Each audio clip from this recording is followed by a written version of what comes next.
네, 혁명입니다. 자, 조금 전에 속보가 떠가지고 이렇게 방송 영상 찍게 되었는데요. 자, 제 구독자분들께서는 안 계시길 바라겠지만, 자, 이화그룹 시리즈, 지금 상장 폐지 결정이 돼버렸죠. 자, 여기에 대해서 한번 말씀 한번 드리고, 어떻게 하면 좋을지에 대해서 한번 이야기 한번 나눠보는 시간 가져보도록 하겠습니다. 자, 영상 보시기에 앞서서 구독, 좋아요, 알림 설정 먼저 꼭 눌러주시고요. 자, 우선 결정된 거는요. 자, 한국거래소 측에서 지금 이화그룹 3장 상사에 대해서 상장 폐지 결정했다라는 내용인데, 자, EID 쪽에서 먼저 결정이 된 거예요. 그래서 상장 폐지 이제 오늘 받은 거죠. 자, 이제 받은 날로부터 15일 동안 이의 신청 받아야 됩니다. 자, 거래일 기준으로 하니까요. 22일까지 이의 신청을 회사 측에서 해야 되고요. 만약에 이의 신청을 하지 않는다면 바로 상장 폐지 절차로 진행되겠고, 이의 신청한다고 하면 바로 재심의가 되겠죠. 자, 이제 그리고 나서 자, 기업심사위원회 쪽에서 이제 나머지 이제 코스닥에 있는 이화전기, 이트론에 대해서도 상장 폐지 여부를 결정할 겁니다. 20일 내에. 자, 그래서 코스닥 시장위원회에서 최종 상장 폐지 여부를 확정 지을 텐데요. 자, 이제 우선 여기서 가장 중요한 거는 당연히 이의 신청을 해가지고 재심의를 하는 거겠죠. 이쪽에 조금 더 무게가 더욱더 많이 실리고 있습니다.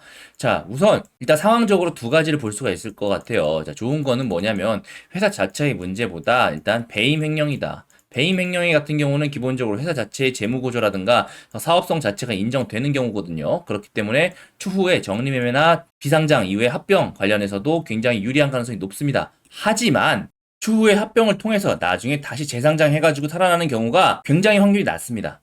일단 거기까지 가는데 시간도 굉장히 오래 걸리고요. 지금 정말 우리가 문제가 큰 거는 뭐냐면 거래가 정지가 한번 됐었단 말이죠.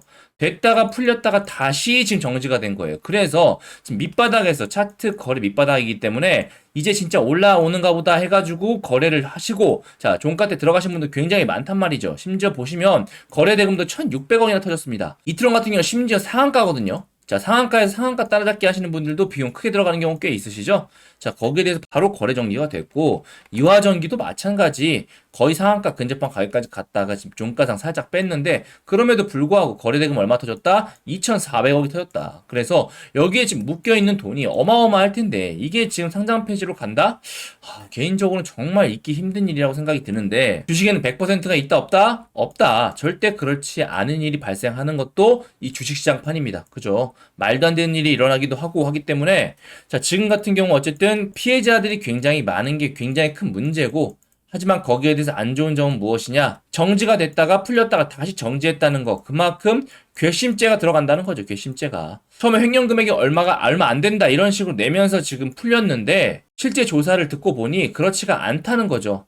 엄청나게 큰 액수에 대해서 어느 정도 횡령 배임 자체가 인정이 되고 있는 그런 형국입니다. 자, 그리고 검찰 쪽에서도요, 이러한 조사 내용들 다 이제 거래소 쪽에 통보하게 돼 있거든요. 그래서 그걸 가지고 심의하기 때문에 어느 정도 근거는 확실히 있을 것 같아요. 여기에 대해서 지금 기업 쪽에서는 무슨 수를 써서라도 반박을 해가지고 상패로 가는 걸 막아야 합니다. 만약에 상패가 된다, 계속 된다라고 하면 어떤 일이 일어나겠습니까? 상장 폐지가 결정되면 그로부터 이제 정리매매가 결정이 되죠.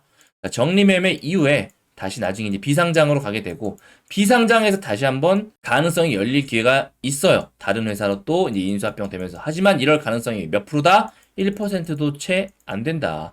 그리고 정리매매 과정에서 이미 90% 정도의 폭락을 막고 시작하기 때문에 엄청나게 길고 힘들어지는 그런 싸움이 될 거란 얘기죠. 그렇기 때문에 자, 이거는 회사 측에서 무조건 이의 신청을 해줘야 돼요.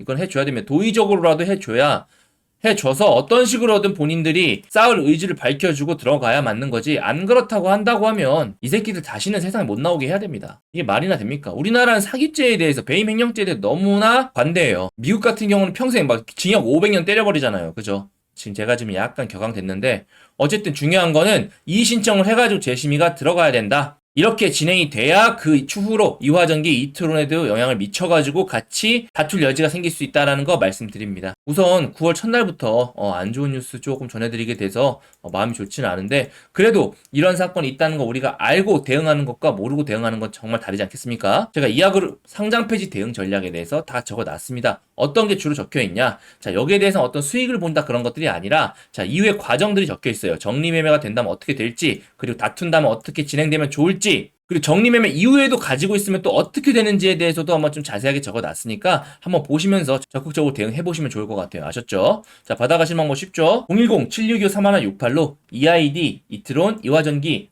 자료집이라고 적어서 문자 남겨주시면 제가 여기에 따른 대응 전략 전부 다 보내드릴 수 있도록 하겠습니다. 아셨죠? 자, 일정들 위주로 많이 적어놨어요. 일정들 위주로 많이 적어놨고, 만약에 이의 신청이 받아들여져서 거래가 된다면 어떻게 하면 좋을지 간략하게 적어놨고, 그래서는 안 되겠지만 정리매매가 들어간다면, 자, 거래일 1, 2일차 때 보통 일어나는 일들이 있어요. 보통 상패빔이라고 하거든요. 그런 것들이 일어난 조건들, 그리고 어떤 식으로 해야 그걸 이용해서 그나마 수익을 조금이라도 복구할 수 있는지에 대해서 한번 적어놨으니까 한 번쯤 받아가셔가지고 꼭 대응 잘 해보셨으면 좋겠습니다. 아셨죠? 자, 우선 좋은 뉴스로 제가 대응 전략 드리는 게 아니기 때문에 좀 그렇긴 하지만 우리가 항상 이런 일이 있을 때는 어떤 행동을 취해야겠습니까? 피해를 최소화하고, 그리고 이렇게 날아갈 때는 수익을 극대화하고, 그죠? 우리가 항상 이러한 전략들을 세우셔야 주식시장이 오래 살아남고 결과적으로 나중에 승리할 수 있게 되거든요. 자, 그래서 지금 현재 상장 폐지 결정이 됐다. 여기에 대해서 이제 이의 신청 여부 계속 촉각 세우면서 제가 추가적으로 방송 말씀드릴 수 있도록 하겠습니다. 이상 혁명이었습니다. 감사합니다.